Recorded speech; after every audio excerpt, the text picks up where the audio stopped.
बहराइच में आज भले ही शांति है, लेकिन पूरे इलाके में पुलिस फोर्स की भारी तैनाती है। चप्पे चप्पे पर पुलिस वाले निगरानी रख रहे हैं। सड़कें सूनी हैं, दुकानें बंद हैं, इंटरनेट सेवा भी ठप है। अभी कैसे है बहराइच में हालात, बता रहे हैं हमारे संवाददाता समर श्रीवास्तव। ये तस्वीरें जो हैं वो अपने आप में बताने के लिए काफी हैं कि तस्वीरें क्या कह रही हैं। आप अगर समझेंगे, यहाँ से जो तस्वीर आपको हम दिखा रहे हैं वो सामने फायर टेंडर भी आपको दिखेगी, लेकिन सन्नाटा जिस तरह से बहराइच में पसरा हुआ है वो ये बता रहा है कि हालात अभी भी बहराइच के एकदम कर्फ्यू जैसे ही हैं। और इन कर्फ्यू जैसे हालात में बहराइच जो है वो कुछ देख रहा है तो वो फायर की गाड़ियां हैं, फायर टेंडर्स हैं और जगह जगह हो रही चेकिंग और पूछताछ है। कुछ अगर दिख रहा है तो थाने की पुलिस की फोर्सेस दिख रही हैं। यहाँ तमाम चेयर्स पड़ी हुए हैं जहां पर पुलिस के बल आते हैं, बैठते हैं और फिर ड्यूटी पर निकल जाते हैं। तो देखिए दुकानें, देखिए किस तरह से दुकानों के शटर गिरे हुए हैं। जितने शटर इन दुकानों के आप देख रहे हैं वो सभी के सभी शटर्स जो हैं वो गिरे हुए हैं। आपको मैं बता दूं कि यही वो जगह है जहां से पंडाल यानी कि जो पूरा मूर्ति विसर्जन होना था वो निकला था, लेकिन आज इस पूरी जगह पर सन्नाटा है। ऊपर आप तरह तरह के ध्वज देख रहे हैं। दुकानें जो हैं वो सारी बंद हो गई हैं। कुछ लोग भले यहाँ निकल रहे हो, लेकिन अधिकतर दुकानें यहाँ बंद हैं। सन्नाटा पसरा हुआ है। पुलिस कार्रवाई भी हो रही है। 50 से ज्यादा लोगों की अरेस्टिंग हुई है, उनको जेल भेजा गया है। लेकिन जो तस्वीर है, कुछ लोग रात तक रहे हैं कि कब हालात बहराइच के नॉर्मल होंगे और कब चीजें फिर से दुरुस्त होंगी। लेकिन इस बीच में पुलिस भी एक्शन मोड में है। एसटीएफ, पीएसी, आरआरएफ तमाम जवानों की फोर्सेस ग्राउंड पर मौजूद हैं। 50 से ज्यादा लोगों को अरेस्ट कर जेल भेजा जा चुका है।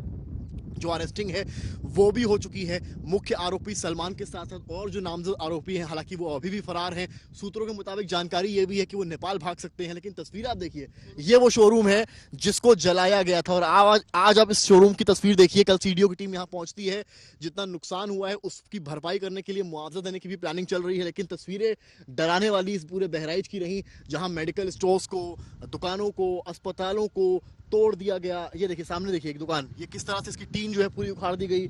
यहाँ पर सब सामान बिखरा हुआ था, लेकिन आज कुछ यहाँ पर चीजें बेहतर नजर आ रही हैं, क्योंकि कल यहाँ पर जो विलेज डेवलपमेंट ऑफिसर्स हैं उनकी टीम यहाँ पहुंची थी, बीडीओ पहुंचे थे और उन्होंने चीजों को साफ सफाई करवाई है।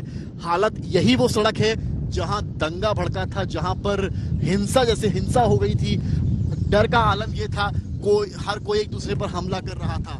लेकिन अब हालात बहराइच के कुछ बेहतर जरूर नजर आ रहे हैं और ये हालात बता रहे हैं कि फिलहाल उत्तर प्रदेश पुलिस एक कमांडिंग पोजीशन में नजर आ रही है। पीछे भी देखते चलिए टुकड़ियां किस तरह की पुलिस की लगातार जगह जगह पर पुलिस की टुकड़ियां बैठी हुई हैं। ADG law and order Amitabh Yash जो हैं वो खुद मैदान में हैं, 2 दिन से वो बहराइच में हैं।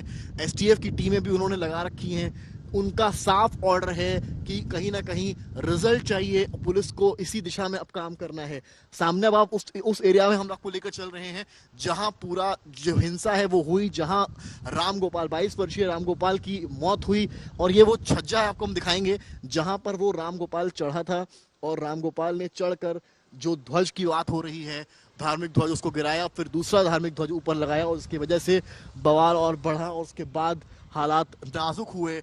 और ये वो देख सकते हैं आप, ये वो छज्जा है जिसको अभी दुरुस्त किया गया, यहीं पर वो व्यक्ति चढ़ा था। लेकिन आज अभी हालात यहाँ सामान्य नजर आ रहे हैं। इसके अलावा तस्वीरें फिलहाल ये बता रही हैं कि बहराइच, आप सामने भी देखिए, सामने थोड़ा आगे चलेंगे हम यहाँ से और आपको आगे चलकर दिखाएंगे यहाँ पर वो स्पॉट जहाँ पर ये इंटरसेक्शन है 2 एरियाज। ये पूरा एक समुदाय विशेष का क्षेत्र कहा जाता है। 70% आबादी यहाँ समुदाय विशेष की है और ऐसे में पुलिस की फोर्सेस ये बता रही हैं कि ये कितना सीरियस मैटर है।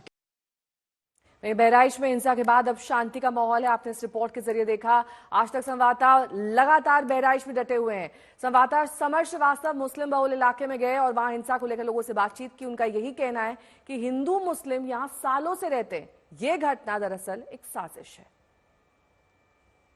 आप लोग की दुकान है, यहाँ पे नुकसान कितना झेल रहे हैं? क्योंकि आधा दरवाजा खुला है दुकान का, आधा बंद है। हाँ तो सब कोई अभी है ना, सौदा ले तो का हुई सौदा ले पहले ना तो भूखन मरबे करी, आदमी परेशान हुई है, भूखन मरी है।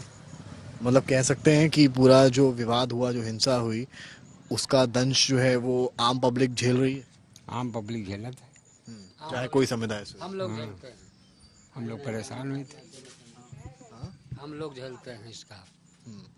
मतलब जो उसमें था नहीं उसको झेलना पड़ा, उसको झेलना पड़ा। सबको पूरा गांव झेलना पड़ा। रोजी रोटी खतरे में पड़ गई, सब चीज। हाँ, खतरे में। इंटरनेट भी बंद हो गया है, सब ऑनलाइन चीज बंद हो गया है, कुछ नहीं। ना कस्टमर कितना आ रहा है अभी? आ कस- रहा है नहीं आ रहा है? कोई नहीं आ रहा। वैसे कितना आता था? हम्म? वैसे कितना आ रहा वैसे तो बिका कन का थोड़ा बहुत बिका करत रहा है, लेकिन अब कस्टमर लाते ही नहीं है। था? पुलिस प्रशासन ने आप लोगों से कुछ पूछा, कुछ कहा?